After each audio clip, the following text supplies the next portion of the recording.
Awesome. That was awesome. You guys are awesome. No, you're awesome. No, you are awesome. Sir, you are awesome. Seriously. Awesome. Awesome. Awesome. Everything is awesome.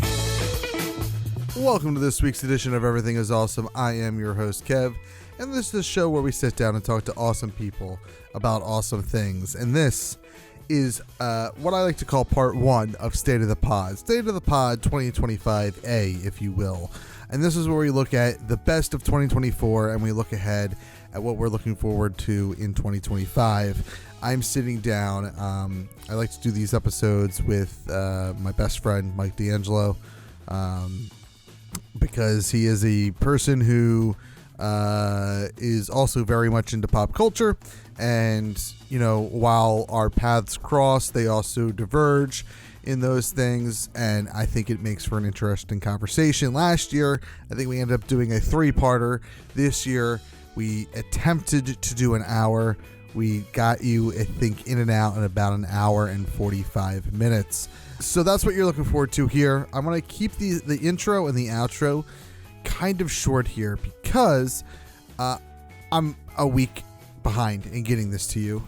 I also have a podcast to edit for Get 'Em Next Year and Avatar State Radio. I also have a few other things that I'm working on. So what you're about to listen to is a conversation I had with Mike to talk about the best movies, TV, video games, and a little brief interlude about books and comics that we had the ability to partake and consume during the year of 2024. And then we take a look at what's coming out in 2025 and what we're looking forward to in all those same categories. So without further ado, let's get right to it right here, only on Everything is Awesome at awesomepodcast.com. You know, that being said, I do a post intro and outro, so we can just talk. Sounds good to me. This show is different than Avatar State Radio. Yes, though, if you didn't get it by the title of the episode or by the intro that I recorded, we're going to talk about what we liked in 2024 and what we're looking forward to in 2025. This is like, I've decided to do like 2 State of the Union episodes a year. One is literally kind of just like a calendar year recap / what are we looking forward to. And as always with those episodes, I really enjoy having Mike from the Tellus universe, my best friend in the world, come on to these because we tend to like at least very similar things. And sometimes there's crossover, sometimes there's not, but we get, I think, good conversation out of it. Hell yeah. And then the other State of the Union will be around July 1st, should be on July 1st. That is the actual anniversary of Kev podcasting. This year, July 1st will mark 18 years since I started podcasting. Like half of your life, just about. Like, we're getting there. Yeah. It's crazy. I started, and technically we started in June of 2007, but we didn't start airing until July 1st. So I guess technically, I could celebrate in June if I wanted to, but the documented proof that's probably not out there anymore because that show doesn't exist anymore. It's just me talking about it all the time is July 1st.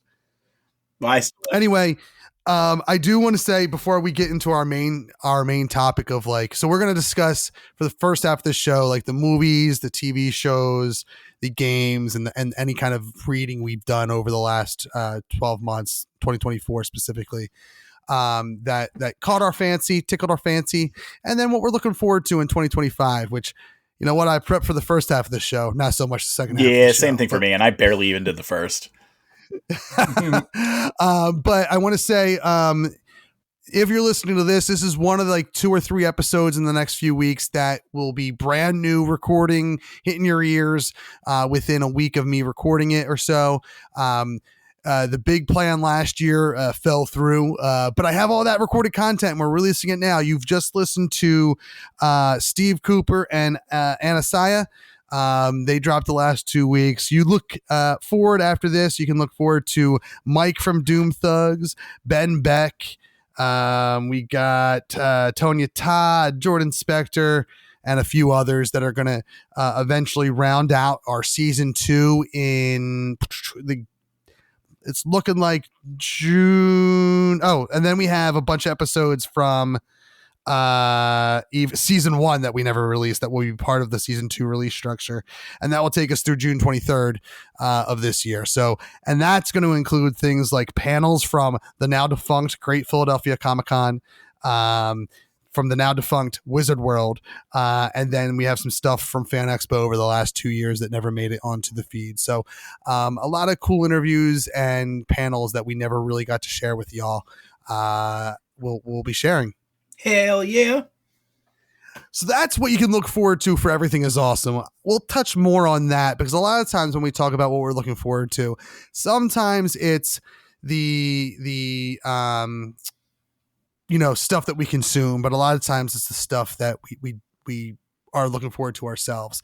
Personally, I don't have much to talk about in 2024 that I did myself because I did kind of instantly fall off of the world when it came to my creative stuff. I would say the thing that I picked up most in 2024 was doing maps. Yeah, man. I was going to say, if you left that out, I was going to be disappointed.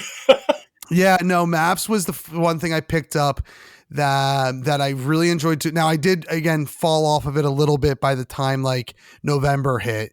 But I got like 9 maps in the waiting. Like I got to finish and get to you, which you were only expecting 1. That one turned into 9 maps. And that's perfectly fine.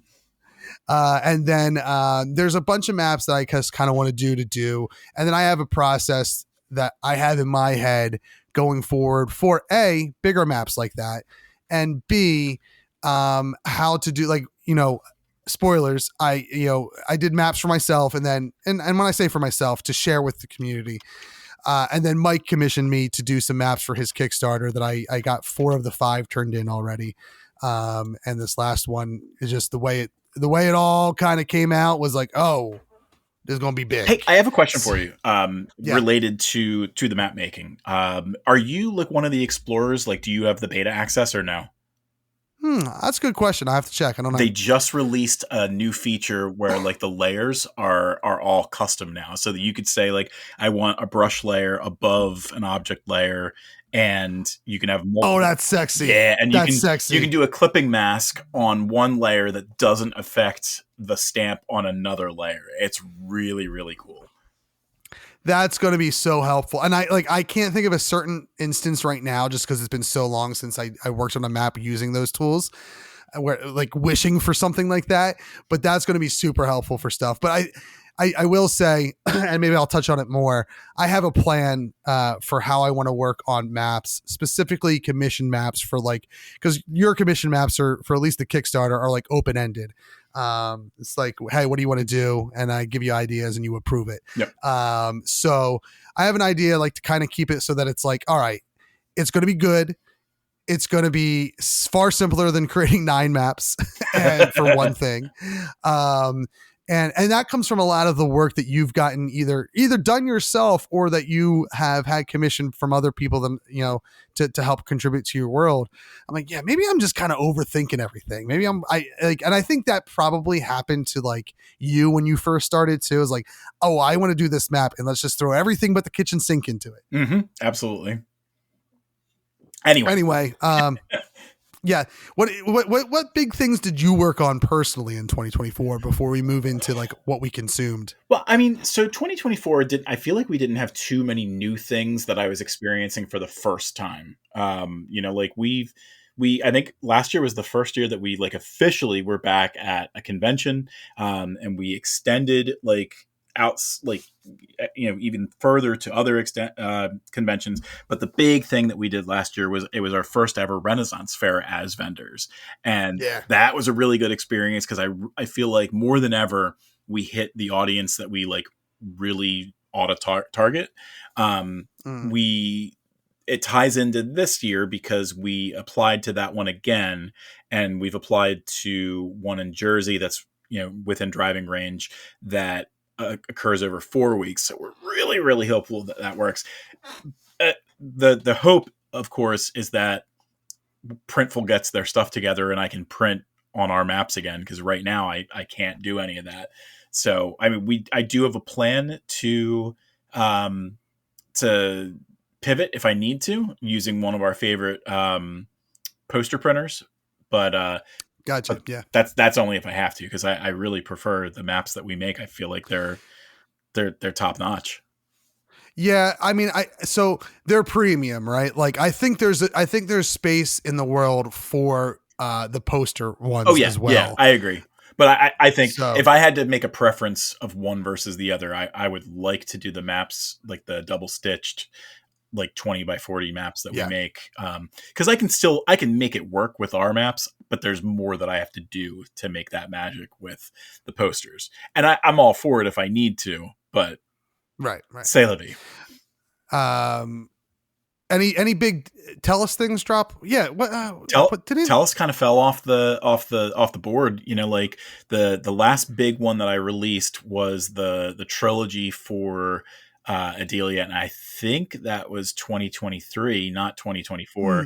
2024, like I've been editing other people's stuff so much that like I haven't had any chance to write my own stuff. And like I released one chapter of the Whispers, and we're on January 16th is when we're recording this after work.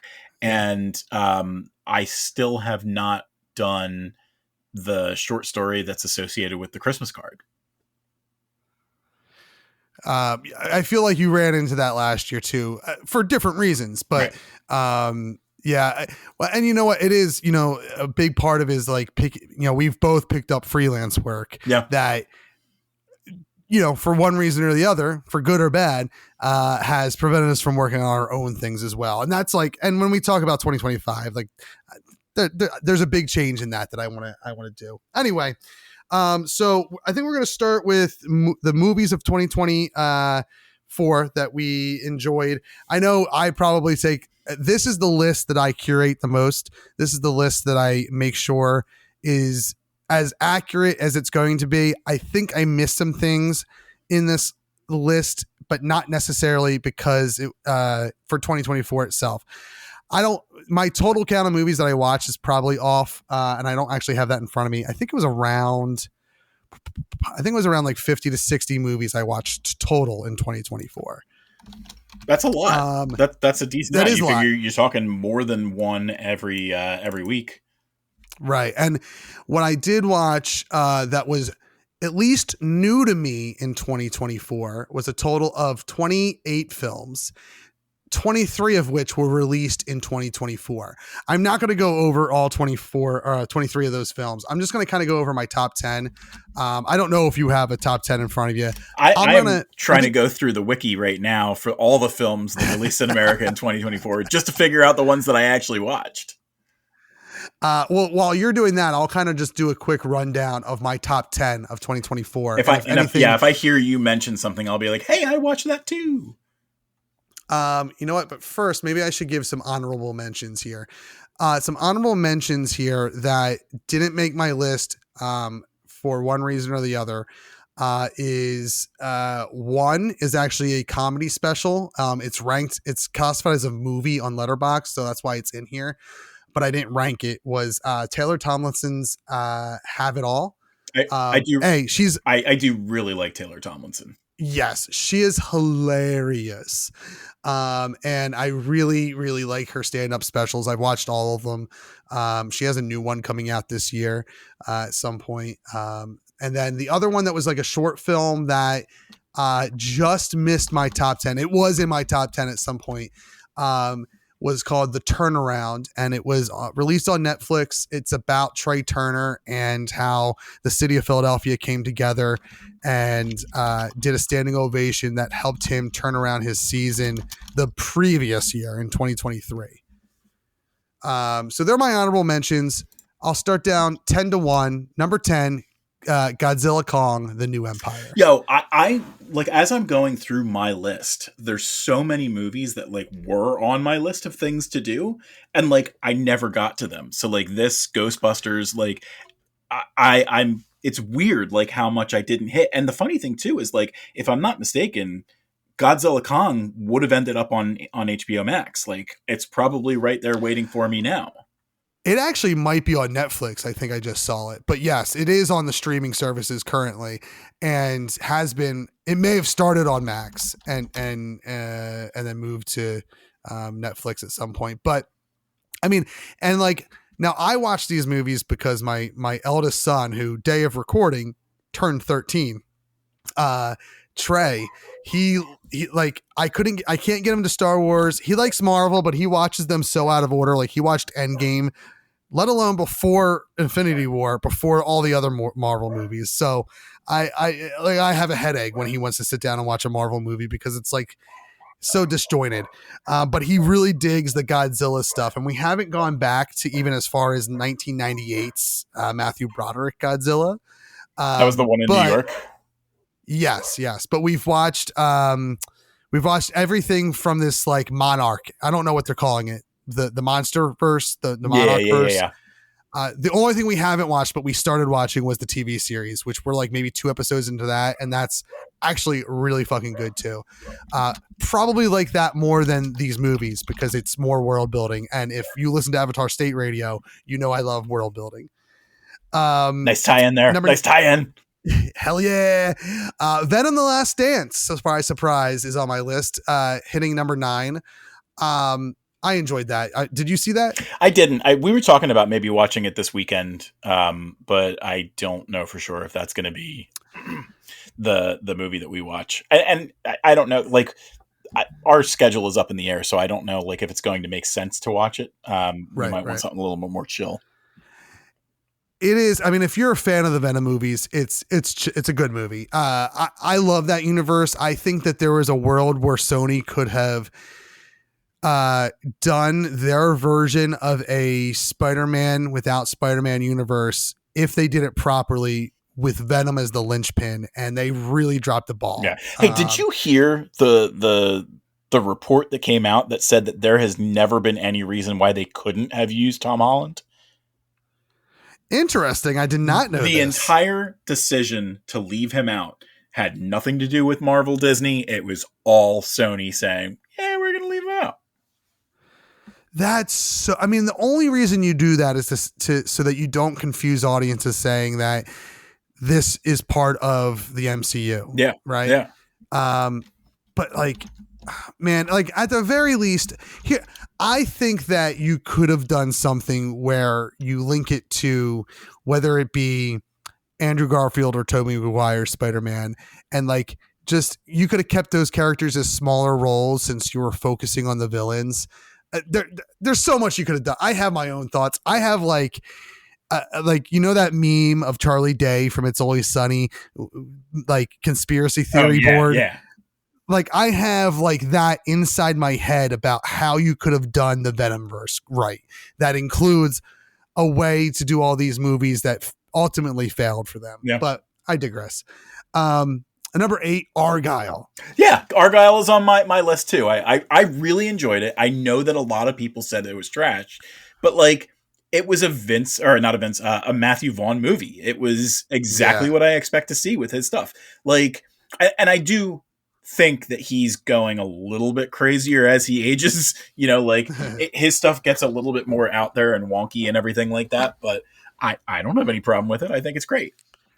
Did I make it up that they tied that into they tie it into the Kingsman universe? Yeah. They do tie that. That's hey, I'm all for it. Like I love stuff like that, and I love the cast is outstanding in this movie. And like the fact that she's not like she had amnesia, right? Yes, yeah, because she was. Yeah. You know, I don't know how much we're spoiling by saying like the main concept of the movie is that she is not who she thinks she is. She thinks that she's a writer, but she's more. Right. It was very good movie. Same, like I love all those Glass Onion movies too. Like, and this feels like it's in the same vein of that. Yeah. Obviously it's different genres, but same vein. Like enjoyed it. Number 7, If, with Ryan Reynolds. Watched that too. Guy. Really enjoyed it. That was an enjoyable movie, heartwarming movie. I mean, again, so you mentioned spoiler warning. Listen, we're talking about movies from 2024. I know I haven't seen them all. You may not have seen them all. we may spoil them. So if I mention a movie, plug your ears for about 30 seconds. I called it from the beginning. As soon as like about 20 minutes into the movie, I'm like, that motherfucker's a imaginary friend. Yeah. And we were aware of it as well, so it didn't like catch us off guard. But I think it was still done really well. I actually think I called it beforehand, if I remember correctly. I think I saw the trailer. I was like, I want to be surprised. No. Number 6, and I think you already said you didn't see this yet, was Ghostbusters Frozen Empire. Yeah, that is correct. I'll tell you what, I am as someone, so my youngest, who's 3, Logan, he is like getting into Ghostbusters without actually watching Ghostbusters. Some of the YouTube videos he watches, like they use Ghostbusters toys, they call themselves Ghostbusters, and like they catch ghosts and stuff. And like, so we watched this like clip scene of like the best Slimer moments, which included like the Muncher from Afterlife and stuff like that. Yeah. But I was like, would you like to watch these movies? And he's like, yeah. And like, listen, I don't think there's a bad Ghostbusters. I like them all. Even 2016 Answer the Call. I think it was a bunch of stunt casting that you could have done better. But I thought it was a serviceable movie. Yeah, I agree. And we have a whole convention panel about it. That's true. You'll hear that later this season, actually.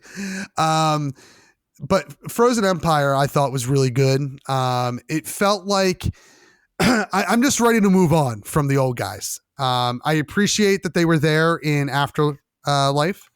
I think that you could have used them differently in Frozen Empire. But this was a great like sequel to Afterlife and proves that you can do this movie without those old guys. That you can move on from that cast. And I'm very excited to see if they do that with the next one. I think I would love to see like Paul Rudd and everyone from that family, the Ghostbusters family, come back and be that. But you could take this movie and this franchise and you could really turn it into like a global thing where like, oh, we're not just Ghostbusters in New York, we're Ghostbusters in London and stuff like that. Yeah, because you got to figure the ghosts are all over the world. They're not just in New York. Which is something that like I've always butted up against. Like it's wild that like how are all the ghosts, and like they've explained it. Like they have used more so in Afterlife and Frozen Empire, they've explained it. But like, yeah, come on. Ghosts are everywhere. Ley lines. Number 5, we're getting into the top 5. Beverly Hills Cop Axel F. Didn't see it. That was not on my list of 11 movies that I watched. I am a big fan of that franchise. I like Eddie Murphy. I think he's hilarious. I like that character, Axel Foley. I like that. I like those movies. I like Judge Reinhardt, I believe is his name. Mm-hmm. Judge is the first name. What's his last name? Reinhardt. What'd I say? You said Judge Reinhardt. It's just Judge doesn't sound like a name. Okay. But yeah, a great little sequel. 100% should deserve to be a streamer release. I don't think today's world is ready for Beverly Hills Cop in theaters. Maybe they're not ready for any movies in theaters anymore. But what do I know? Yeah, look at me. This one I know you didn't see. The 4:30 movie by Kevin Smith is my number 4. That is correct. What a wonderful little movie, which is, so if Clerks is about his life when he met Brian Johnson and Walt Flanagan, the 4:30 movie goes even further back to when he's in school. If you know anything about Kevin Smith, Ernie O'Donnell is a name you know. Excuse me. And it's about him being like in high school versus being in his 20s. That's very much what this flick is about. It's a shame that it was rated R, that he couldn't get it knocked down to a PG-13. There's nothing in that movie that I think is any worse than any PG-13 movie you ever seen in the last 20 years. And I think it would have had a bigger audience. It is a very good coming of age tale, and not because it's done by Kevin Smith, but it does have that Kevin Smith humor to it. So very good movie if you like that kind of stuff. Top 3. Ah! Ah! Another podcast we're gonna have to edit. Hmm. Anyway, number 3. I would say that if you were gonna guess my top 3 movies, you would probably get 2 of them. Take a stab. Well, I know my guess is that Deadpool and Wolverine is at the very top. That is correct. I would maybe guess that Beetlejuice is in the top 3. That is also correct. All right, and then is the third one, is that kind of like a out of left field one? Well, I will say this: Beetlejuice was number 3, so there's something sandwiched in between Beetlejuice, and Deadpool and Wolverine. All right, let me.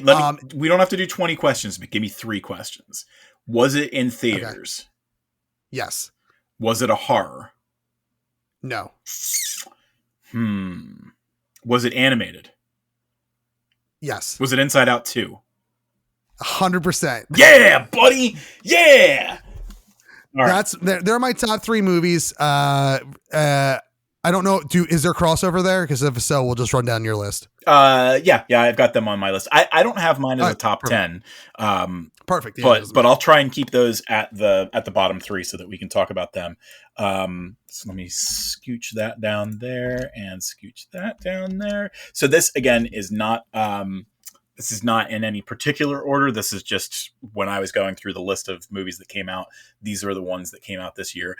We watched Wicked as well. But I don't think that I watched it in 2024, so I'm going to take that out.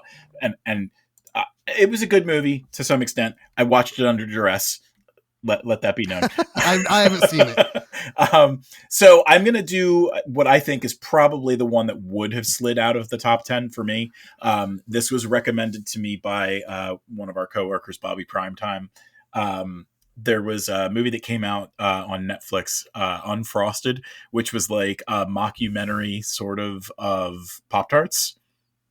With Jerry Seinfeld? Yes. And I mean, I haven't watched it, but I want to. He's not like the main driving force of it. And like, not even like it really being funny is the main driving force of it. It's just like, it's like an ensemble film, and it's just funny to see like the people you like from various things show up in the movie, because it had to have been like 100 like named stars who show up for like little bit parts, and I really enjoyed it. You had already talked about Argyle, so I'll leave that one off. I'll leave If off, and then I think we're at the point where we're talking about things that are unique to my list. So Netflix had Hitman. I think that it was a Netflix original. It could have been something that hit theaters, but it was about a real life hitman who, it was his experience. It was like him. He was just like a random guy who fell into it and made like dozens, if not hundreds, of busts. And just a really funny movie that had like a fun little like romantic bent to it. I can't remember. Let me see if I can find it really quick without like searching too much. It was Glenn Powell, who like, he is absolutely going to be like one of the top billed stars of like this upcoming generation. He could be like, I feel like we don't have movie star. Like we don't have Brad Pitts and George Clooney's anymore. You are absolutely I feel like right. he could fit that bill. Yeah, I agree. Him, and to some extent, the person in this next one, and they fit very different archetypes, but the Timothy Chalamet's in Dune Part 2. Dune, for whatever reason, like doesn't really like hit the dopamine. Like, it doesn't give me the dopamine hit that like I want from most of my movies. But I like the world building. Like there's something about it. It's weirdly like, as loud and big and bombastic as the movie is, it almost feels like a comfort movie, which is like, it's strange that it kind of exists like that. And they've got like, they're growing that IP in a lot of interesting ways, but I just don't have a lot of time to do that kind of stuff these days. I never got hooked on Dune at all. Yeah. And I will say, like, I'm a big fan of like, one of the things that I watch a lot of this year is like YouTube videos and stuff like that. So like I subscribe to Quarter Crew, who does like the visual effects artist react and everything like that. And I love any time that they're doing stuff with Dune, because like, yes, like it's a story that's been done for, dozens, if not half a century at this point. I can't remember when it originally came out. But the graphics that they put into this thing is incredible. Like it really like does show like what we have the potential to make with our movies going forward. To that same extent, let's talk about Kingdom of the Planet of the Apes, which it takes. I'm a big fan of the Apes series, and I feel like it takes that and runs with it in a different kind of context now, because so much time has passed that it almost feels like you're in like a medieval version of the Apes franchise. I really liked that. It was that 2024? Yeah, actually. So Planet of the Apes has 4 movies now. So the first trilogy is kind of like wiping humanity out, and then the fourth movie is like, all right, it's almost just the apes at this point. There might be like 1 or 2 humans, interspersed here and there. And it's like, we're like the foregone conclusion, and it's just the apes. It's their world now. So they are going to get, I guess, to the point where like Bro shows up from space, but like that hasn't happened yet. They go full circle. I don't know if you've seen this movie. I think we talked about it though. Smile 2. I have not seen it yet. I did see the first one, but I want to see it. Smile 2 looks really good. Smile 2 is like, it takes the concept from the first one and completely turns it on its head, because like the whole concept of Smile 1 is it's these people who are kind of like in their own little world, right? Like they're like in like a backwater town. I mean, it's big enough where like it feels like it could be part of a city, but like the main character in Smile 2 is in the spotlight. So to see her breakdown it's a very interesting twist on a lot of horror. Like a lot of horror is dark, it's moody and everything like that. And like this was bright lights and like in your face. Like it was very cool the way it was done. And it made you think like, is it real or is the person just going insane? I love movies like that. Yeah. And then my last one before we get to our quote unquote top 3 is I would assume it would be something that you'd like, and I don't know if you had a chance to watch it yet, but it's Carry On. Oh, I did watch that. Yeah, that was like 2 weeks into December is when it released. Did I watch it in 2024? I may have watched it in 2025. But I mean, very much is like a not a Lethal Weapon, a Die Hard of today. Yeah. I mean, it is. If I would say by genre almost, like it doesn't feel like Die Hard in the sense of like, oh, there's like this this like hostage negotiation type thing. I mean, I guess it felt different, but in the same vein. Yeah. I felt like as much of an homage as it could be without like doing the same thing exactly. Like it very much, they marketed it as a like a Die Hard of today. I feel like Taron Egerton is like, he's on that level where he can be that kind of action star. And it was just fun. It wasn't like anything super crazy or anything. But it was a nice, like, shortly after Christmas is when I think I watched it, like a nice little watch. Yeah. you know what? It didn't hit my ranked list. That's why I didn't mention it. That is definitely an honorable mention to my top 10. Maybe I think because it was marketed as like, this is the Die Hard of this generation, was one of the reasons why I was like, well, no, not really. And that's why I didn't put it in my top 10. Very good movie. I don't know that it becomes something I watch every year at Christmas time the way I watch Die Hard. Like I watch Die Hard usually on Christmas Eve every year. Right. I don't know that Carry On becomes that. Yeah, I don't think the Carry On was a classic, right? Die Hard is a classic, but it's still good. Yeah. Still good. I think the what makes it work for Die Hard is that like I don't think it ever set out to be a Christmas movie. It just became one. Christmas. This one was almost marketed as a Christmas movie. Threw you off, and you're like, a what? Christmas. This one I think was marketed as a Christmas movie. Excuse me. So I think that's like kind of went against it. But I'll tell you what, Jason Bateman's performance. Yeah, that's a good point. It is very much like, it is Jason Bateman being Jason Bateman, but like also it's not Jason Bateman being Jason Bateman. Like it was a unique performance that I've seen out of him that I don't think I've seen from him either ever or in a very long time. Yeah. I mean, he played a role that's at least somewhat adjacent in Ozark, but like not this evil. No, and like in Ozark, he still feels like Jason Bateman. Like he's just got. I love Jason Bateman. I don't know how much range he has, but that's okay because I'm here for the Jason Bateman show.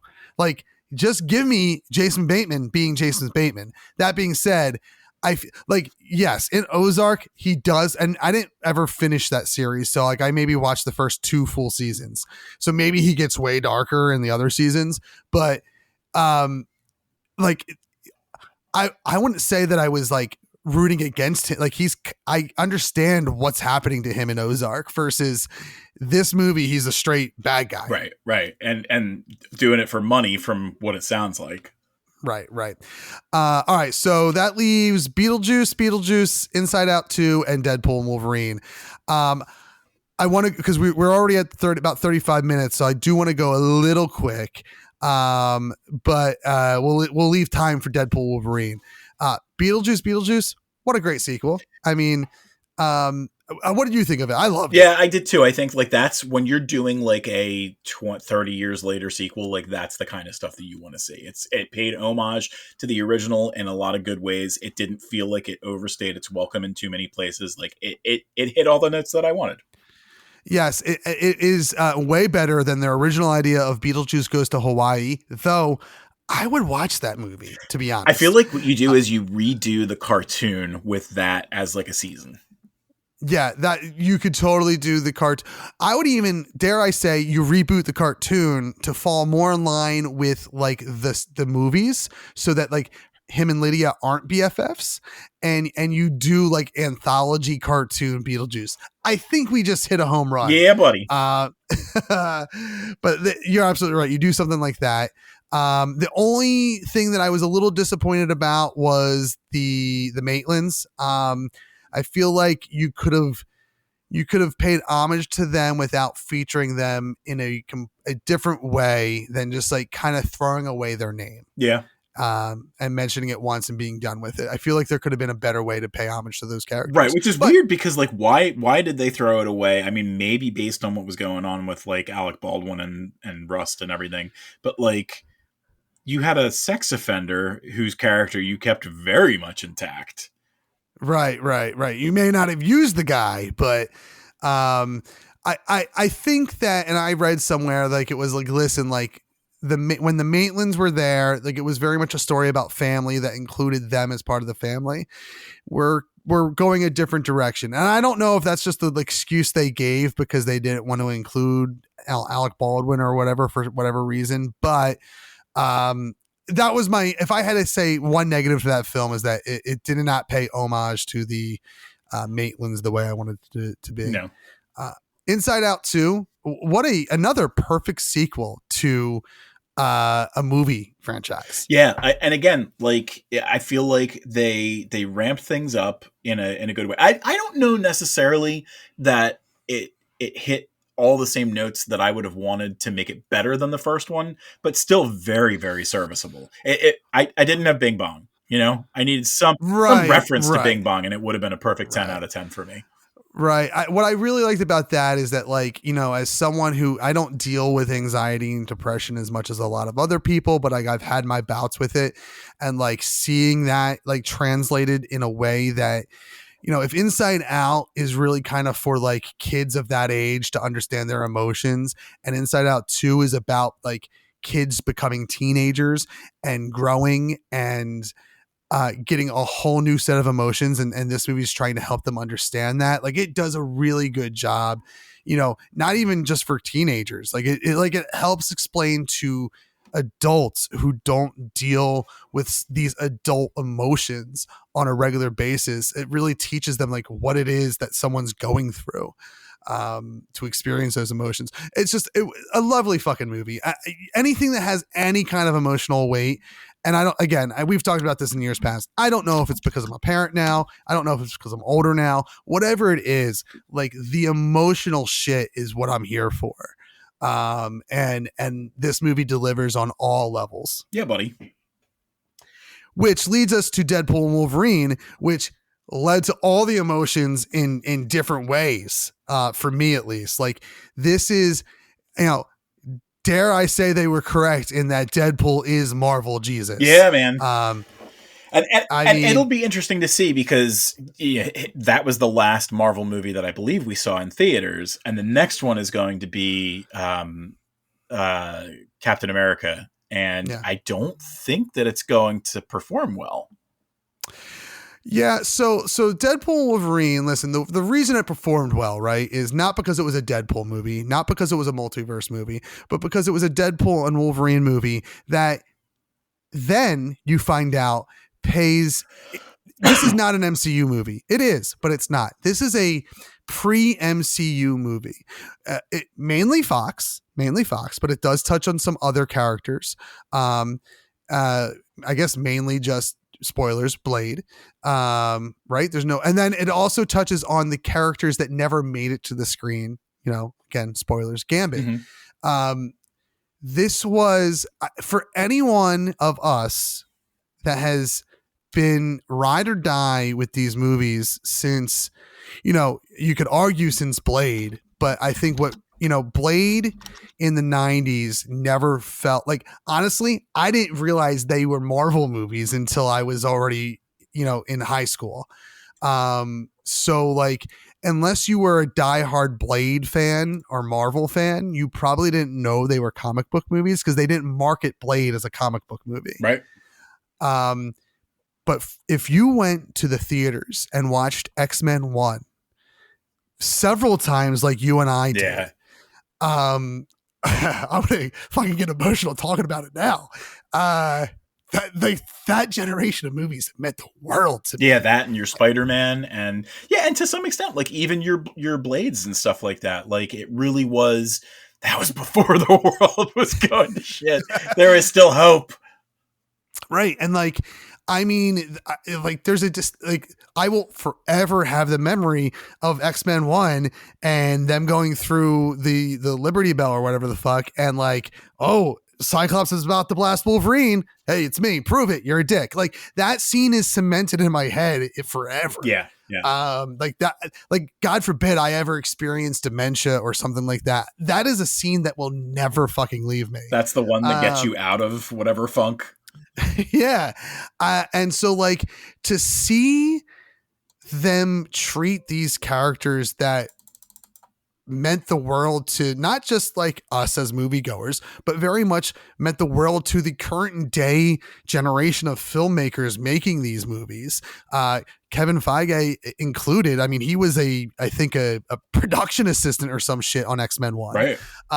So like, these characters mean the world to people, and to see like one final send off to them was like a wonderful fucking thing. Right. And I think, like, at the end of the day, the thing that really made it work is you have all these people who are passionate about that world. Like, nothing felt like a cash grab or anything like that. It felt like, right.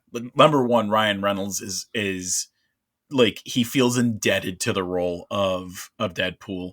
You obviously know that Hugh Jackman loves Wolverine, and had it till he's 90. Yeah, like, did a wonderful job with it. And they did pay homage to the stuff that came before, and hopefully leaves the door open, because yes, we got kind of like the rabble when it came to to what we saw in Deadpool and Wolverine, but like that's not to say that we can't get some of the people who stuck around for a longer time from the X-Men universe and stuff like that. And also, let's give big ups to the villain in that movie, because she was done so well too.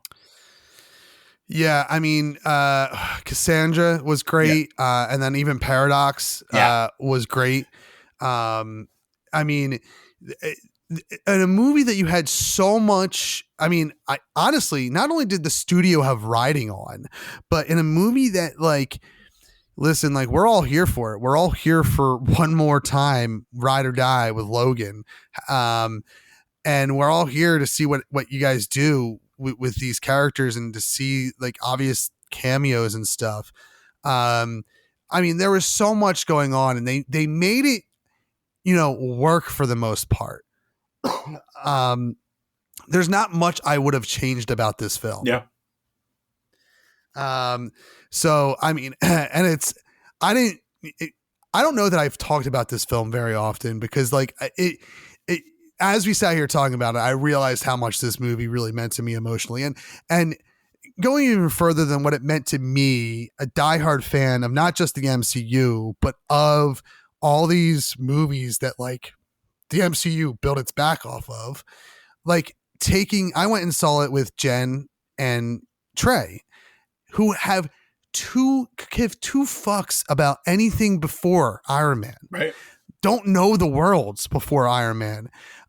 Trey maybe saw Tobey Maguire's Spider-Man, which has nothing to do with these movies, except for thwip. And that could be any fucking Spider-Man. Right. So like for them, for people that have no connection to the past, Marvel's past, to walk out of it and enjoy the film the way they did is fucking saying something. The movie didn't work just for us nerds. It worked for everybody. Right. You know what? It had brilliant marketing, and what a choice to do the Madonna song as Like a Prayer was the perfect. It was all over the place when that came out, because it was done so well. It was the best choice for that. I will say this: Deadpool and Wolverine was the only movie that I saw in theaters in 2024. Yeah, I mean, I saw a bunch, but that is the only one. Now, my plan was to go and see it 10 times, the way I saw X-Men 10 times. Yeah. I really wanted that dopamine hit, but when you're 40, you don't have that kind of fucking time. No. But I did see it twice in theaters. As did I. See it twice in theaters. Yep. And I don't do that anymore. It's rare that I go see a movie more than once. And I have the A-list. I can see it 3 times in 1 week if I want to. Right. And but you're too busy doing 100%. I would have 2-hour podcasts. Yes, exactly. Which we're going to try to make this not 2 hour. We're probably going to hit an hour and a half. So that being said, there are movies from 2024. I think with TV, I'm just going to kind of run down a list. If we want to stop on something, we'll stop on something. If I didn't hit anything that would be on your list, we'll hit that at the end. Yeah, man. Skeleton Crew, and this is in no order whatsoever. Skeleton Crew, wonderful show. It is the Goonies of the Star Wars universe. The first official DC Studios piece, Creature Commandos. Have you been watching that at all? No, unfortunately. If I'm not watching all these movies, I'm not watching too much TV either. It is actually a really well done show. It's very much a James Gunn thing. The Penguin. I'm not a big fan of that version of the DC, that corner of the DC universe, but the show, wonderful. Oh, Agatha All Along. Yeah, that's a really good one. Let's take a few minutes to talk about Agatha All Along. That show worked so well for me because it is almost a direct sequel to WandaVision, which in my eyes is still, the top 2 or 3 Marvel television series. And not only did they do that part of the universe justice with this character and the stories, they also found a way to tap into what I loved about WandaVision, which they only did for a few episodes, like the first 3 or 4 episodes, and that was like, oh, every episode is like themed as a different sitcom. So like they found a way on the Witch's Road Right, to make like, and even beyond that, like it still felt like it was themed something. Yeah, like, and I do love that they first, like, initially right out the gate, we're doing a detective show, and then they drop that gimmick after that first episode, as far as like we're gonna theme it after a show, and it's just like themed after genre stuff, really. Right. And I don't know, just a really well done show. Catherine Hahn is fucking tastic. I don't know if we'll ever see her in a movie proper, but like, I hope we get a season 2, or we get another series that involves her and Wiccan and potentially the Scarlet Witch. Like, there is so much more you could do with that. And you imagine there's going to be some extent where we're going to see Wiccan get speed up to speed, and it would be a misstep to not have her in that.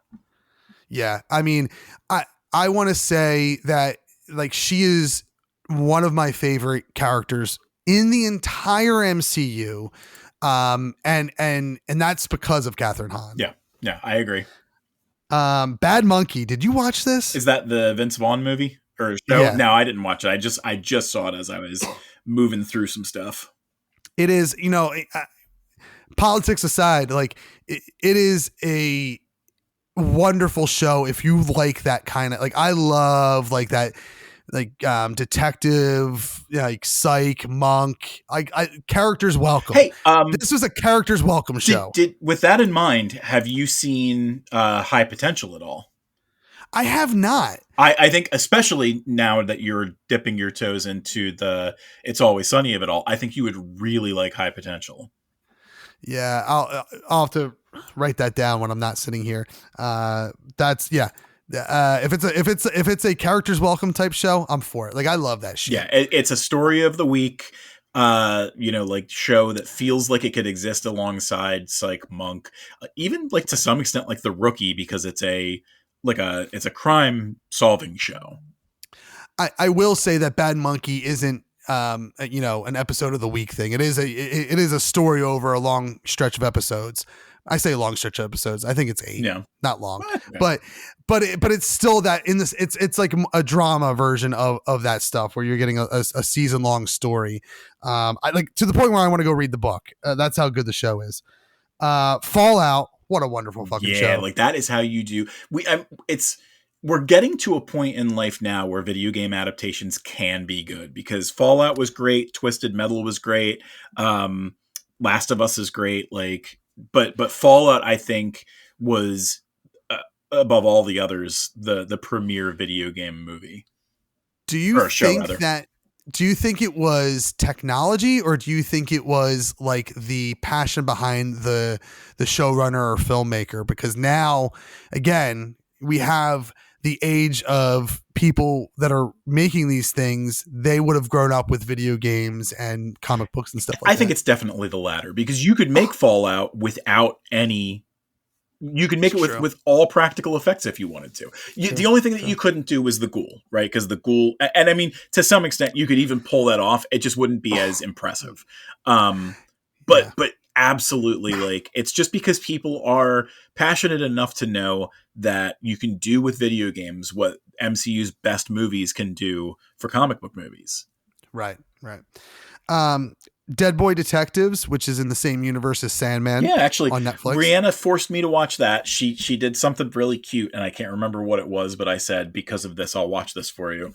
And I enjoyed it. She loves it so much that she paid for a cameo for the two boys and is going to try and make wands for them. That's awesome. I haven't finished the series yet, so it's not like it's a series that I'm super in love with. But it's a very serviceable series. Disappointed that it's not coming back. Yeah. And maybe there's reasons in the news about that. X-Men 97. Yeah. I think you want to talk about what I think might be the best television show of 2024. It is my top. It's X-Men. Yeah, it's my top. It's my number one as well. Like, that is a show that feels very much like the original show, but also updated. Yeah. It's in that and like this newer animation style, but it still looks like the old stuff. I am a huge fan of the original, right? Like there's nostalgia bait there for sure. And I can definitively say that I never watched all of it. And this reboot is 1,000 times better. Because they're allowed to go that extra step and make it more mature. Like, yes. This is one of those things where I don't want to spoil it, because if you are a Marvel fan and you have not seen it, like, you are really doing yourself a disservice for not watching it. Go through at least the first 5 episodes and tell me that you don't like it. Yeah. And to your point, like, I never seen the full series of like those 90s cartoons, Batman, Spider-Man, and X-Men. Maybe I have, but like, I don't remember it. Like I've never sat down as an adult to rewatch. I want to, at least with this series, I want to, because like this series is so fucking good. And I mean, I forgot to pull it up here. I'm not going to spoil anything, but What If season 3 is also fucking good. Yeah, I haven't even started that yet, but I am really excited to get going on it. Yeah, What If season 3 is? I think it lost some of its mojo after season 1, to be honest. But like, they do some good stuff to wrap up the series. That's funny, because I really, really enjoyed season 2. I enjoyed. I just think season 1 was stronger. Is all. But the season 2. Would you put that above season 3, or is season 3 above? I think they're on par. Okay. I think season 2 and 3 are on par. And I think that season 3, like, I think the way it wraps, season 3 and the series wraps, like, I think in a wonderful way for the show. So if like you like season 2, especially more than season 1, then I think you'll dig the way it all kind of wraps up. Sounds good. I'm looking forward to getting into it. These two are related. Kite Man, hell yeah. And Harley Quinn, I guess season 4 dropped in 2024. Listen, I know you're not big into like the DC side of things and stuff.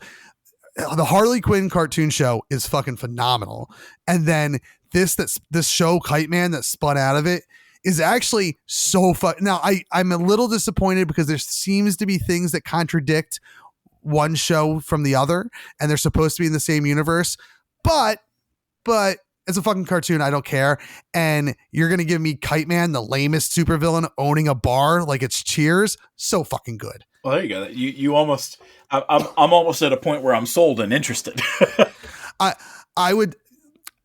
And you don't even need to watch Harley Quinn, except if you really want to understand some of the characters. But like the stuff that Alan Tudyk does with well, he's Clayface, not Bane. So that's a wrong statement. But Bane in both, like, he's in both cartoon shows, and he's used way better in Kite Man. Just so fucking good. All right, and the last thing I have here is the new Doctor Who post Christmas specials with David Tennant. That I forgot that was in 2024. Wait, what happened?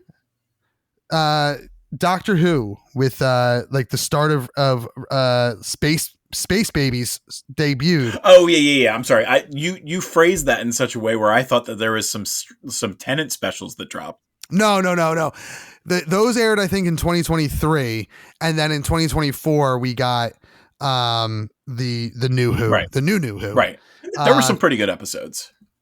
Yeah, I mean, listen, you can't do Who wrong. And I do think that the latest Christmas special was probably my favorite thing because it's what I remember the most. Though that one episode, I have it up here. That one episode, like 53 meters or whatever. 73 yards. Oh yeah. What a fucking banger! Yeah, that was a banger really of an good. episode. Yeah. Is there anything? Yeah, we'll go through a couple of mine that you didn't speak about real quick. I'll try not to linger because I know that we are going long.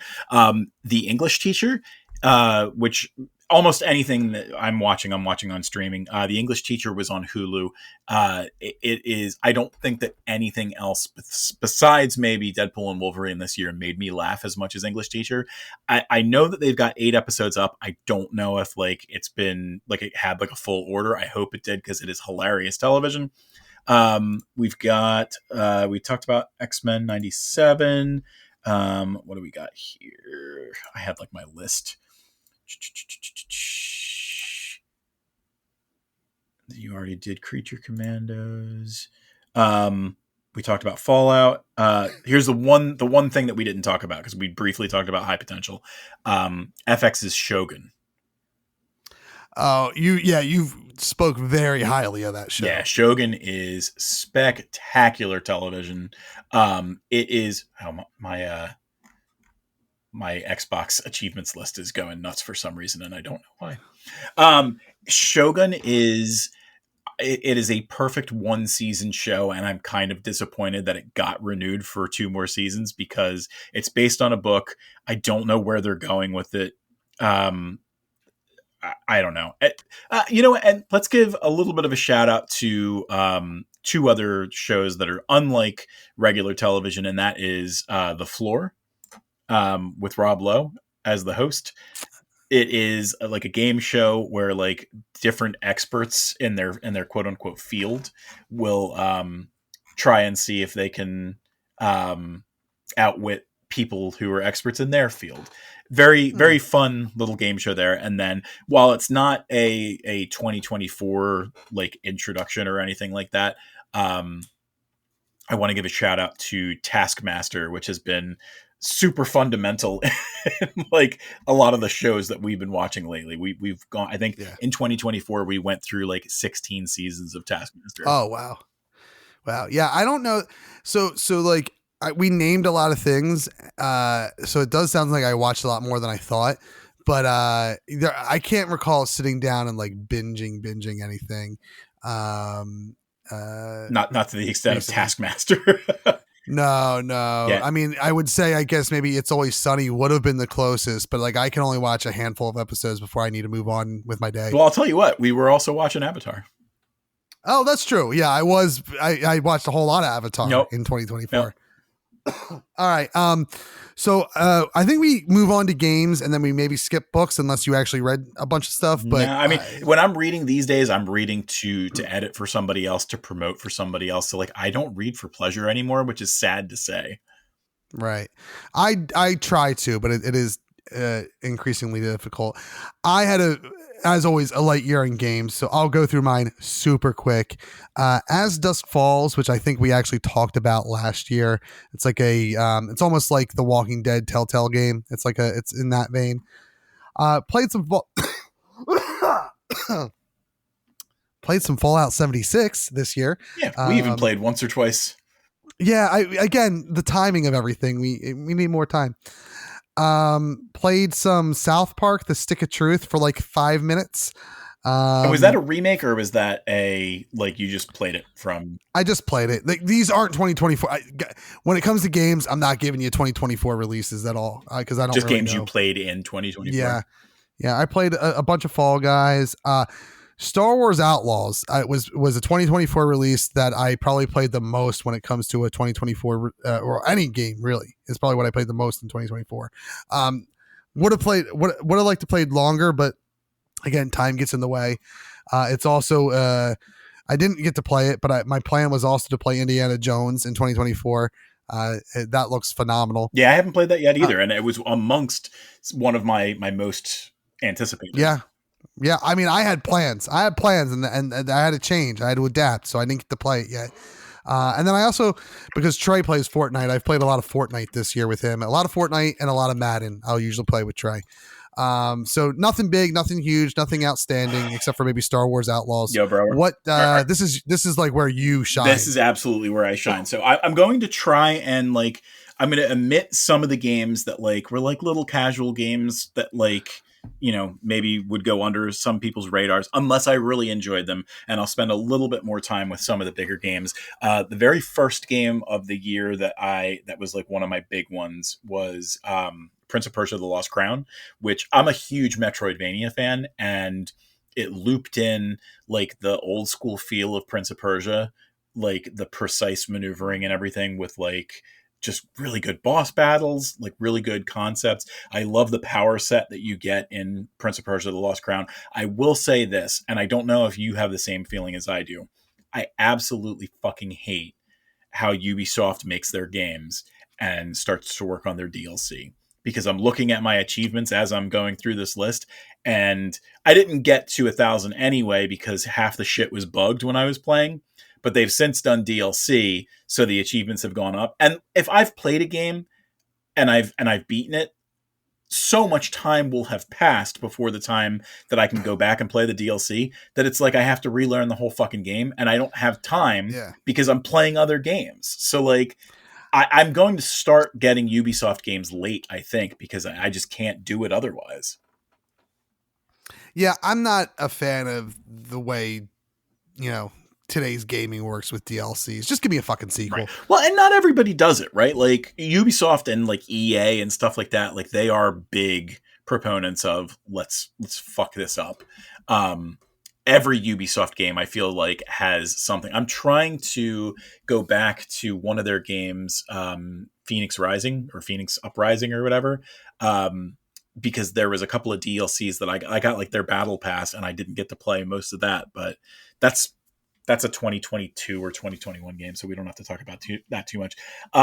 Turnip Boy Robs a Bank. It's just a real quick name drop. That was a fun little like roguelike bank robbing game. You should check that out. That's fun. I was introduced to the Hammerwatch series this year, and I don't know necessarily that Heroes of Hammerwatch dropped in 2024. I don't think that it did. I think Hammerwatch 2 did, but Heroes of Hammerwatch is probably like my game of the year. So if you get a chance, give that a play. It was delightful. I was trying to get Matt to play with me, but it was not working on Steam. Like online, like we were playing for like one floor of the game and then it would drop. So I hope they figure that out to a way where we could try it again in the future, because that was, like I said, my top game of the year, I believe. Lightyear Frontier, just a name drop. Dead Space, name drop. Rihanna played Pal World. That's cool. We got back into Fallout because of the TV show for sure. I want to get back into it again this year too. That does feel like just a fun game, right? But we'll talk more on 2025 gaming later. Yeah, I'm not a huge fan of like Souls-like games, but Another Crab's Treasure was very fun. It was a colorful, like whimsical, like way of tackling that kind of genre, so that was fun. Let's see, Little Kitty Big City. Another casual game, but gave me a lot of joy. It's kind of like up there with like your goat simulators. You're just playing a cat and doing cat-like things and having a good old time. I played a decent amount of Octopath Traveler, and I think Octopath Traveler was the reason that like it gave me my final push into trying to do voice work. So I haven't played. I mean, the last time I played that was on Switch a few years ago. I think I own it on something. Yeah, I never got into it, I think, just because like the demo came out. I played a little bit of the demo, and then I knew RPGs take a lot of time these days, and I just wanted to do something else with my time. There's a bullet hell shooter called The Night Witch that was a lot of fun for me to play. I don't know necessarily that it was 2024. It might have been early access, like earlier, like 2023, and it didn't maybe officially come out until 2024. But anyway. Let's see. There's a lot of stuff that's old that I just needed like a casual game to play. Robin Hood Sherwood Builders is a fun little game. Little Gator, 1,000 out of 1,000. That was like a just little, like almost like a life simulator run around climbing stuff. BS. Wargroove 2 was a lot of fun. I got into the Yakuza games in 2024, starting with Yakuza Like a Dragon, and I played that for like 60 hours. That might be like my number 2 game of the year. And they're just so wild. You want to talk about like a life simulator? It's that Rihanna was as a like enthralled with it as I was, because it's like watching, it's like playing a Japanese soap opera with Interesting. 100 mini That's games. the kind of stuff I like. You should check it out. I was a little bit like, I was overwhelmed with it, which is why I hadn't played it until now, because like everybody told me like, you are going to be playing this for like 60 hours. And it was just, they've got like a go-kart mini game in it. They've got like a stock market mini game in it. They've got running around the city with a shopping cart trying to pick up cans stuff. Like it is so delightful in that it doesn't take itself seriously in some regards, and then you get like some of the best like video game acting, and some of it is over the top because it is, you know, like soap opera-y, but like it's got George Takei in it. Like it's nice. It's really good. And the sequel that I'm playing now has got Danny Trejo in it, amongst other people. Like I'm very excited to jump into that. I want to try and see if I can get you to play Redfall with me when you do have time.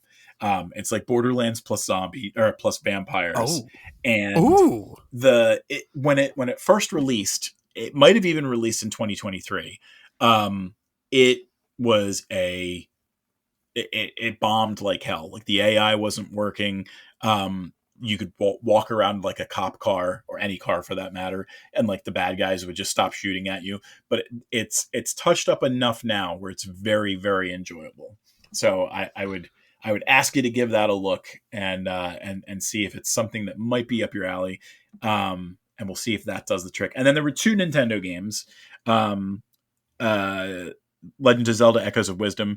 I love that the new style of Zelda games is, let's give you tons of ways to experience the game and let you be the one to create the bridge that gets you from point A to point C. Yeah, that's a great way to, like, for lack of a better term, open world games. I love in that manner. Yeah. And I mean, like Tears of the Kingdom gave you like a tool set and said, you finish this game with these tools however you want. And like, you could do some really crazy things with it. And the same thing can be said with Echoes of Wisdom. It's a different game for sure, but it still has that same kind of like, let's give a kid Legos and see what he builds kind of feel. And then I feel like the first game in the franchise in years that really like shook up the formula was Super Mario Party Jamboree, which led to some very, very fun times with friends and family. So if you haven't checked that out and you can play that, definitely give that a go. I have not played that one. I'm a big fan of the Mario Party series, and I don't know why I haven't played it, to be honest. I should pick that up. It is really, really fun. But that is pretty much my list. I mean, there was a lot more, but we would be here forever if we were talking about all the games I played. So let's before we get into, we're going to try to wrap up in 20 minutes here. I think we can do it. But before we move on to like what we're going to consume, I want to talk a little bit about like what we hope to accomplish in 2025. And like, I mean, outside of like, oh, I want to like just hang out with, like, I want to be a good dad, or I want to be a good person. Right. Like, obviously that goes without saying. Our personal lives probably should be, and you know, are coming first and foremost.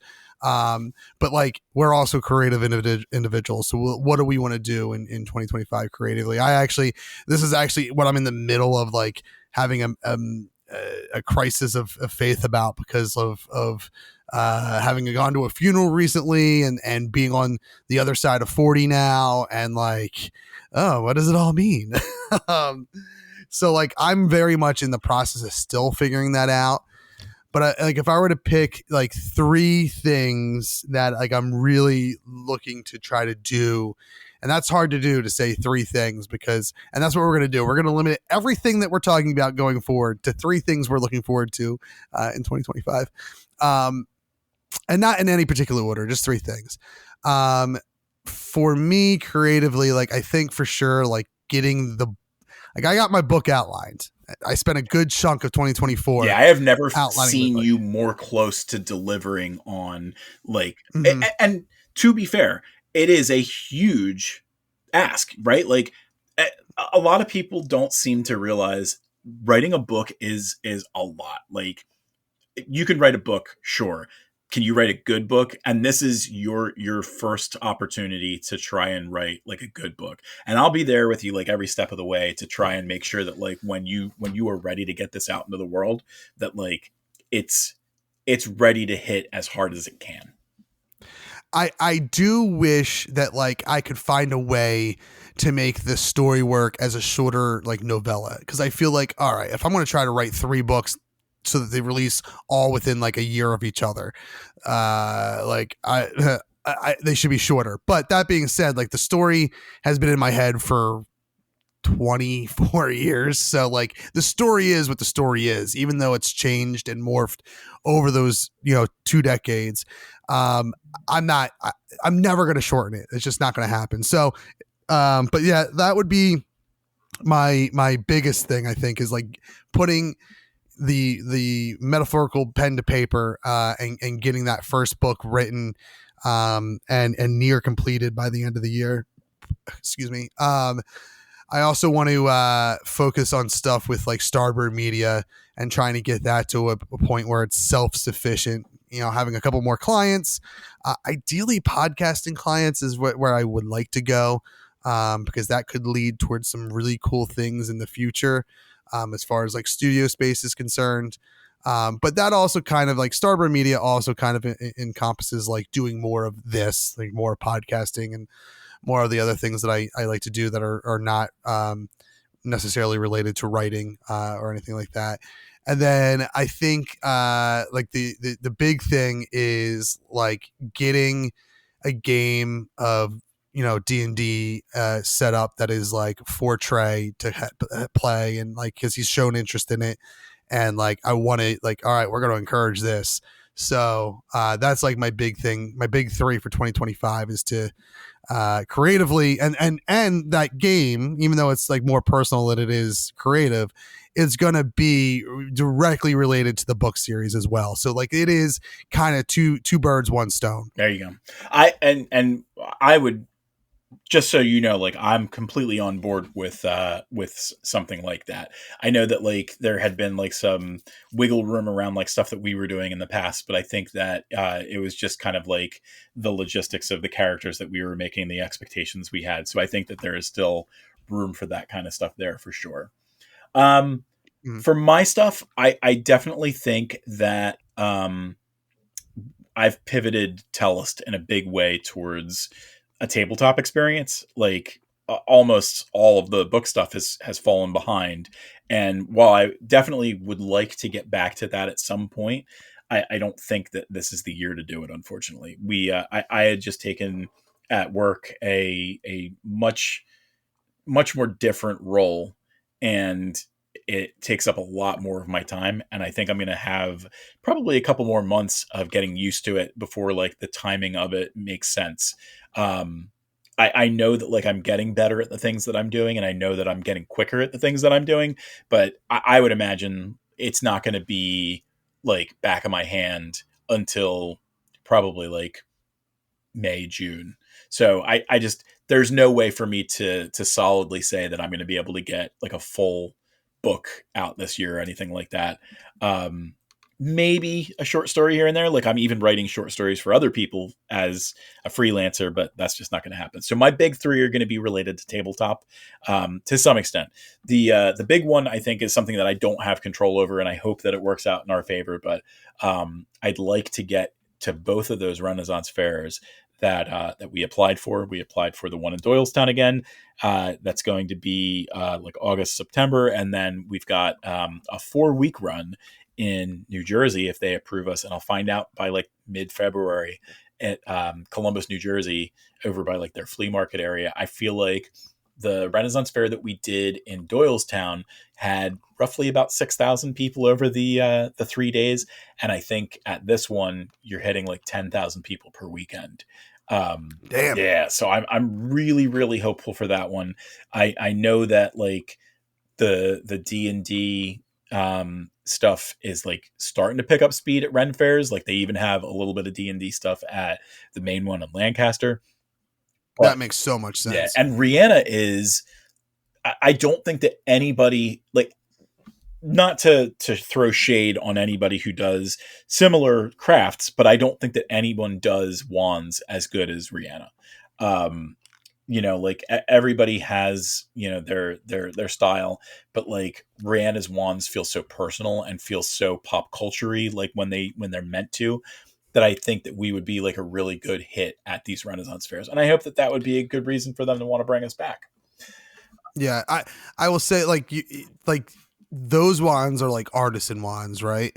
And then everyone else is, from what I've seen, is doing more like generic lower key ones, which there is a market for. For example, Logan, when we went to that Renaissance fair, wanted a wand, and I'm like, let's think about it. You got a whole convention or Renaissance fair to explore. Let's think about if you really want this wand that you're 100% going to drop and break. Right. Yeah. After I spend $75 on it or whatever. And her stuff is strong, right? Like she gives everything the bonk test before she sells it. But like kids are stronger sometimes. Right. So like he did get a wand. He got a $20 wand that, spoilers, he dropped and the jewel fell right off. Right. Now, I don't think that would have happened with one of Rihanna's wand, but like he would have eventually not just dropped it, but he would have like thrown it or whacked it or whatever. And I just super glued the jewel back on, and spoilers, it's fine. So like, I think there is a place for those other wands. I think the clientele you guys have is very different than the clientele than that is buying those other wands. Right, exactly.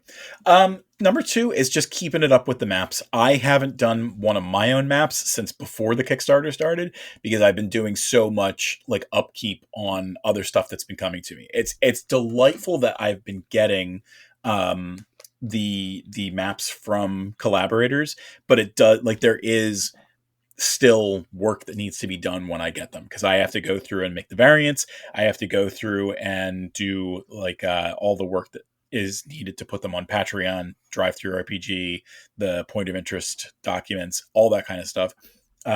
So it is just a little bit of work on my side doing those kind of things. So I would like to be able to myself get back into them, and I would like to continue to kind of branch out and get to other creators, because I think that I would like to make like a stable of awesome mappers that, like, hey, we gave you 78 maps for volume 2. I'd love to do double that for season 3 or volume 3 later this year if we can. And then the last thing, also related to the maps and everything, is I'd like for us to begin doing adventures, like 24 to 30 page books that we get out to people that have our maps in them, just to add content. And yes, I might not be doing the Tells books to some extent, but we can still build the world out in some interesting ways with that. Yeah, I want to take a similar approach with my maps. I kind of alluded to it earlier, is especially when it comes to commissions, like I want to find ways to create something that's not going to take me 10 hours or 12, a super unrealistic time to like a nine part map is going to take me, 100 hours.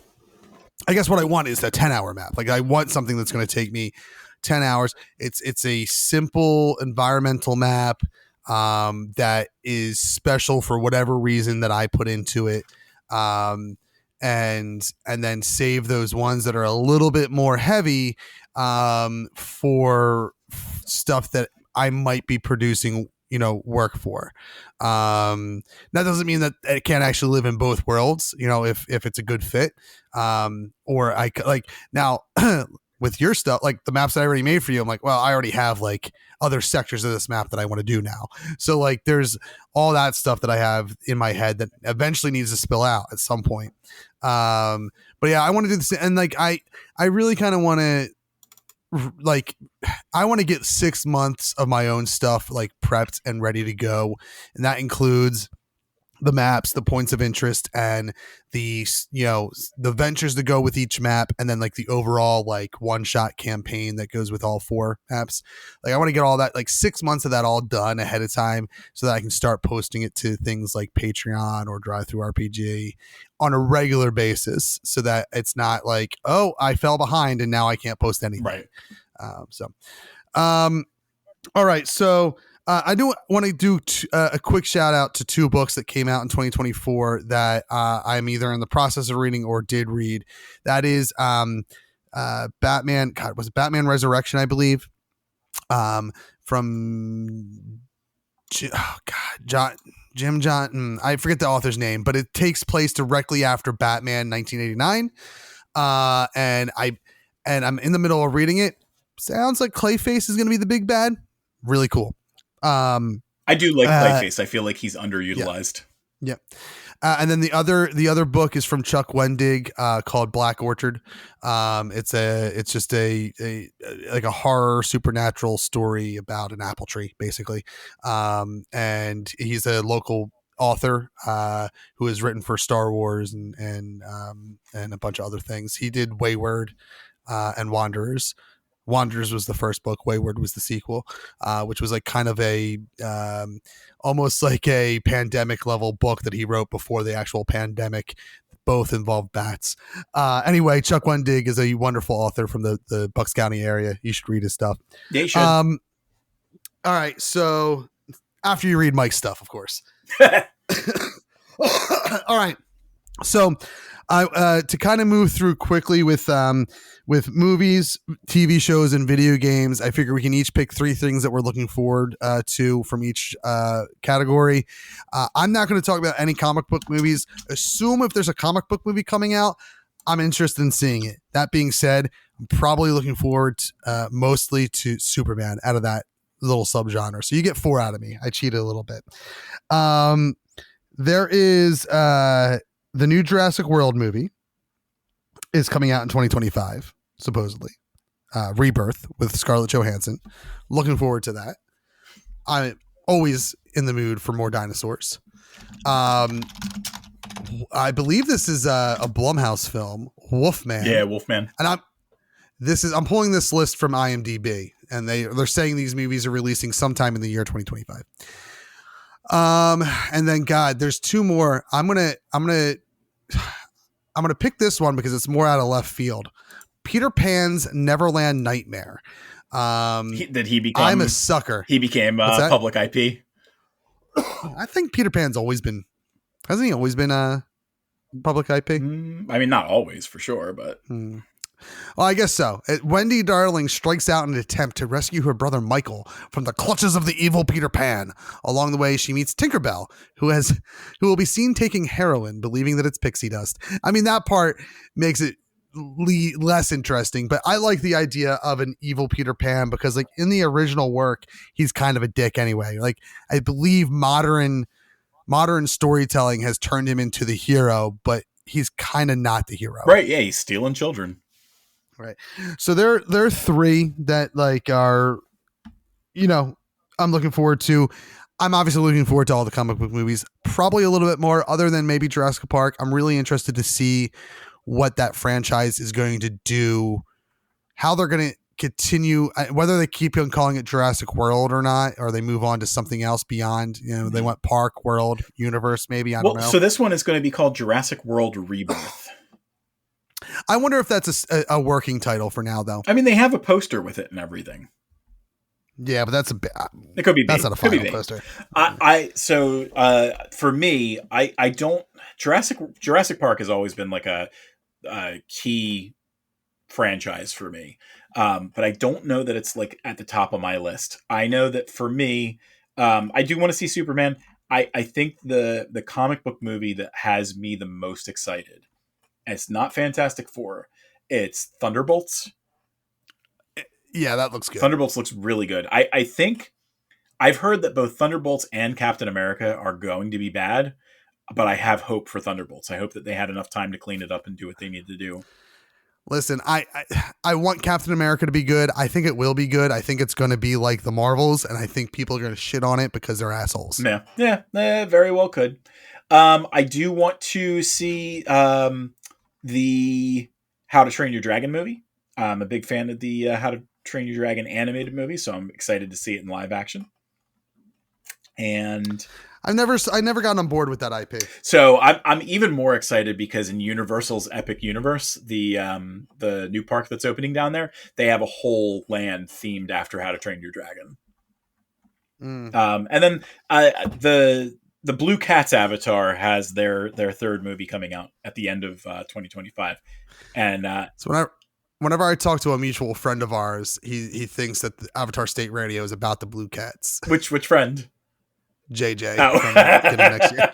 I am one of the folks who loves both avatars. I thought that the Way of Water was just as spectacular as the first one, and I'm excited to see where they go with Fire and Ash. But it is kind of funny that it's book 1 kind of Earth, book 2 kind of Water, book 3 kind of Fire. Oh. Did he rip off Avatar? I mean, in some small fashion, I'm sure he did, but like they're not bending. That's so like funny. That. So, yeah, those are my 3 picks. I'm zooming through some TV shows to see if there's any. The issue with TV shows, there's just so many that are coming out. Immediate one that I'm noticing is actually sometime this month is Harley Quinn season 5. Actually, according to this article I'm reading, is dropping today as we're recording this. Oh damn. I would say Goosebumps, but me and Trey already worked our way through that. That was on Disney Plus and Hulu. It's technically season 2, but they decided to do like a anthology version of that show. So the seasons are unrelated. This season, like one of the main parents is Ross. Yes, yeah, David Schwimmer. We watched 2 episodes of it so far, and we really enjoy it. The kids are all great too. I think it's better than last season. If you watched last season, we burned through it. It was really good. Yeah. But it'll definitely be on our list. Daredevil Born Again looks amazing. Like, I am shocked, and I know they've done violent stuff now on Disney Plus and the MCU, but man, you want to talk about like Daredevil on Netflix set a bar for like violence in that genre in comic books, and they're not shying away from it. No, and you know that if even in the trailer they were leaning that far into it, that it's going to be brutal. Yeah, for sure. I'm still just kind of scrolling through to see if there's anything that like sticks out to me. This is where we're not super prepared. No, I'll give you my 3 while you're still looking. So, okay. Cobra Kai, the final part of the final season comes out next month in February. When we're done with our Avatar show, I'm going to have a rewatch with Kev with Cobra Kai because it's spectacular. I'm really excited and hopeful that the second season of or the third season of Squid Game comes out in 2025, because anything Squid Game, like, give it to me. And with that in mind, the pseudo similar Netflix show Alice in Borderland also, I believe, is going to have its third season this year, and I'm excited for that because the second season of that was spectacular as well. Yeah, as I went through this, it is Wednesday. I really like, even though I see Andor's also on this list. I enjoyed Andor, but I'm looking more forward to Wednesday. There you go. I like Jenna Ortega. I think she's a wonderful actress. For gaming, I don't know that I have any games that are being released in 20. I'm not that person. I'm not a big gamer anymore. I think the thing I'm looking forward to the most is hopefully the release, if not at least an announcement of Switch 2. Oh, you mean that happened today? Oh, did that happen Oh, today while we were sorry. doing this? No, I it mean, happened before, like earlier in the morning. gotcha. So it was just a brief, like little 2 minute release of the hardware. So they showed the hardware. This was going to be my top three. It was like a demo reel of like CGI of showing off the console. It's bigger now. Okay. The bezel looks like maybe a little tinier, so you got more screen space. It's magnetic Joy Cons instead of rails. Mhm. And you and I have talked about it. It's got a sensor on the inside of the Joy-Con now, and by the video, it almost looks like it's guaranteed. They confirmed it. It's going to be able to function as a mouse as well, which That's so interesting, and I'm wondering, is that, I guess that's because like this generation of kids like have moved towards using keyboards and mice yeah, to play their first person shooters. and I mean like the whole concept of the Switch is like let's give you different ways to play. So now you Yeah. have a third or fourth way to play, and the rumor is, and I this is just speculation on my part, that the console is going to launch with a new Mario paint. Oh So that man, talking like a deep Super cut, Nintendo was the last time. yeah. Yep. So Man, I'm excited to see about that. And then during the footage, they didn't show any new games or anything officially, but it looked like there was a new Mario Kart game. And the rumor has been that Mario Kart 9 is going to release with the game as well, with the next 3D Mario launching in the holiday season this year. So everything Switch 2, like I'm excited for. I loved everything that Nintendo gave us since the Wii. I love the Wii U. I thought that the Wii U was underappreciated. I would love to be able to figure something out like that in the future, and I don't know necessarily that they'll be able to pull it off well until generations from now. But I'd love to see it. yeah, it's hard. It's hard because when your system is now a portable system, like how does a second screen translate? Right. And the only thing that I can think of is like, yo, we've all got a screened controller in our hands at all Yeah, times. You just have to yeah, figure out a way to make that work and communicate with your system.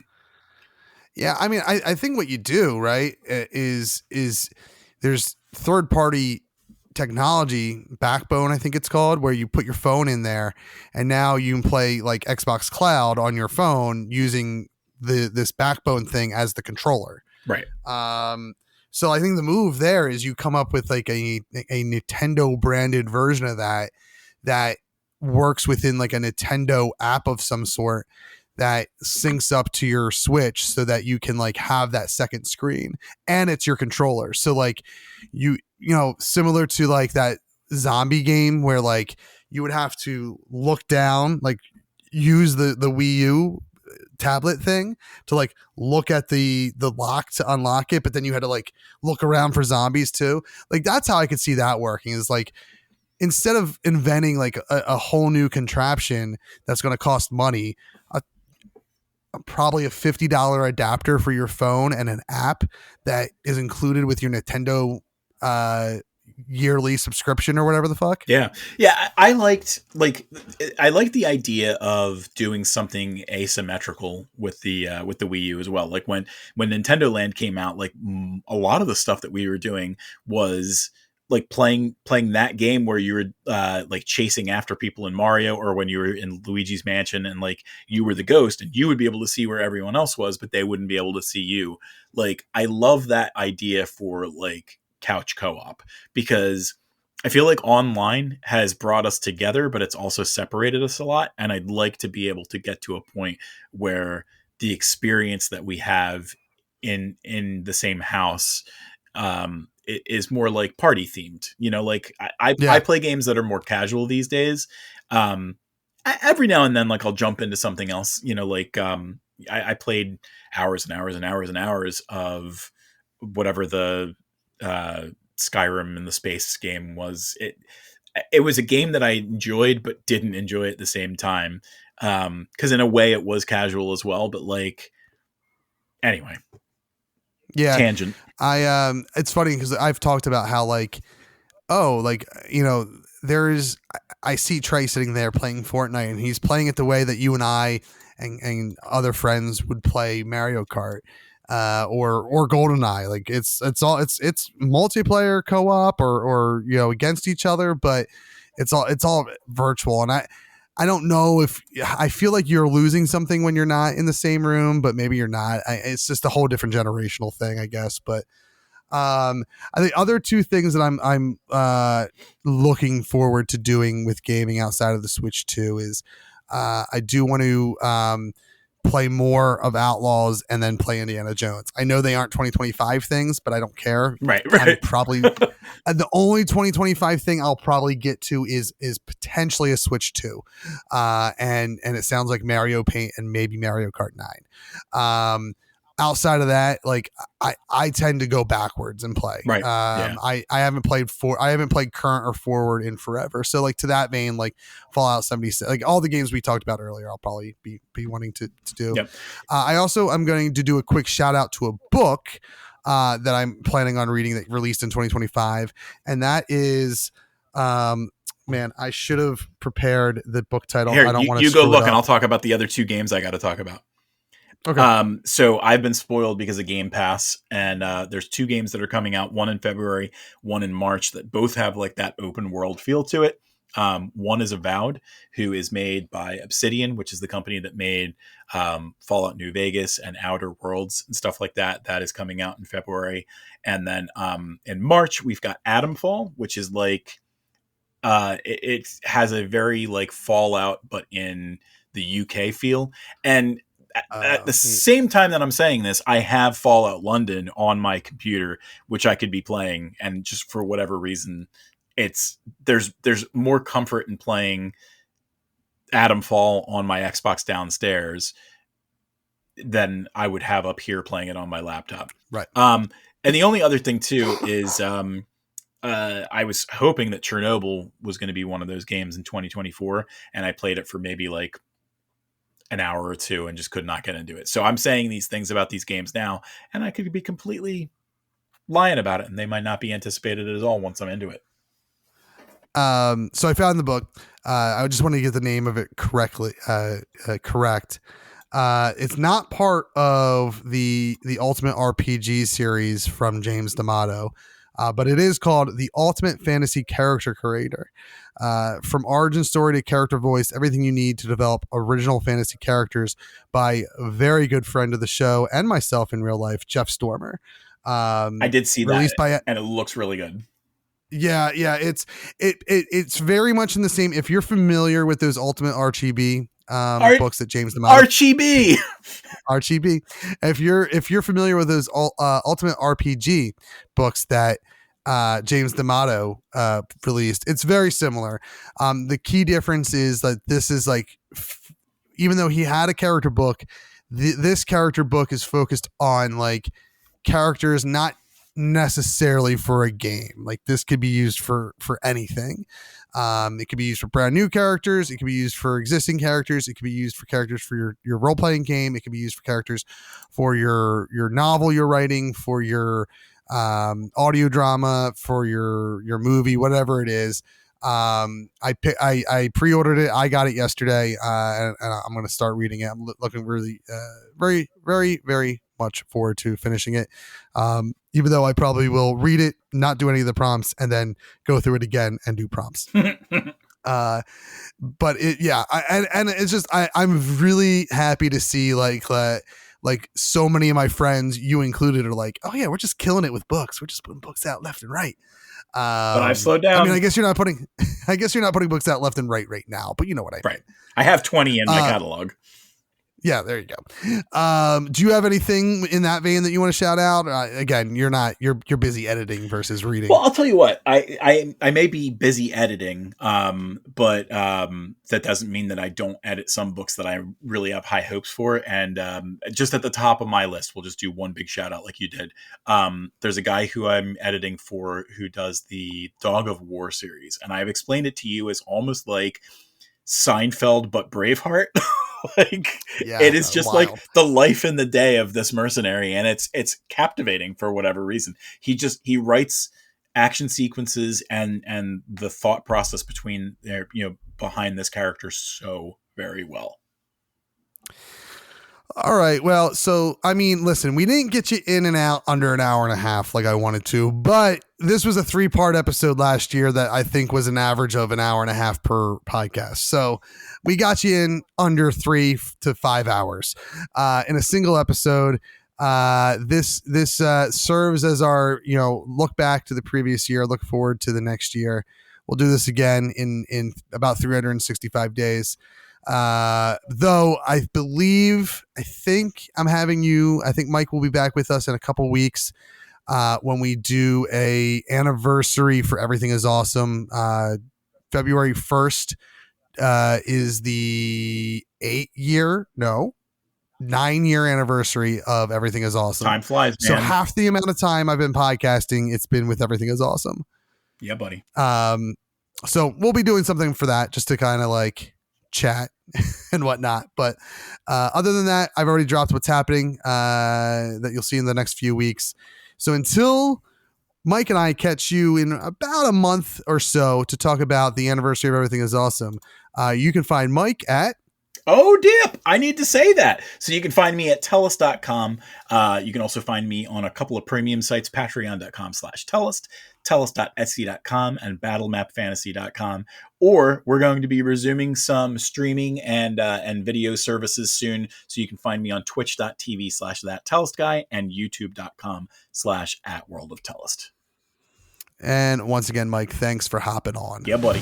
Thank you once again to Mike DeAngelo for coming on the show and just having a good conversation with me. These episodes with Mike are some of my favorites because it's more like that standard podcast where you're sitting around with your best friend talking, because I quite literally am, and that's what this show really was based off of, except you have a new best friend every week. Anyway, so make sure you check out the show notes, find out where you can find Mike on the internet. Because of timey-wimey things, I'm actually recording this outro several weeks after I recorded the intro to this episode. And if you listen to the episode that dropped right before this, which really wasn't an episode, but if you listen to that, I get into some details about why we've been gone for so long and stuff. If you didn't listen to that episode, the too long didn't listen part of that is my father passed away, and before he passed away there were some complications with that and stuff. So I don't really want to get into it a lot right here because so again, spoilers, timey-wimey stuff. I haven't recorded it yet, but I likely recorded several minutes of a quote-unquote quick episode to kind of explain what's been going on. That's being dropped in the Everything Is Awesome and the Avatar State radio feed. Anyway, thank you all for listening. And make sure you follow us on all the social medias, though realistically the best place to follow and get updates about the show is at That Nerdy Kev, wherever I am on social media, which is mainly Twitter, Blue Sky, Threads, and TikTok. I not really using any of them right now, but I'm trying to get back into it. Anyway, at That Nerdy Kev on social media. You can also find all our other links in the show notes. We'll be back next week with, of course, I didn't sit down and see who our guest list was.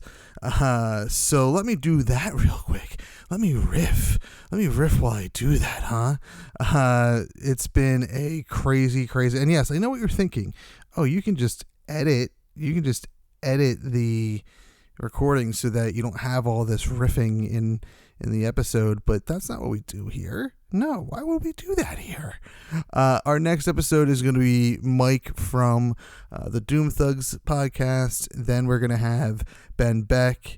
Then we're going to have let's see if we actually record this one. No, we didn't record that one. Then we're going to have Tanya Todd, Jordan Spector, and Grim Affiliate Tours are some of the ones that are on deck. Not necessarily in that order because there are other episodes that I think we're going to be sprinkling in, but that is a preview of what's to come here on Everything is Awesome. Anyway, thank you all for listening. We'll see you next time right here on Everything is Awesome, only on awesomepodcast.com.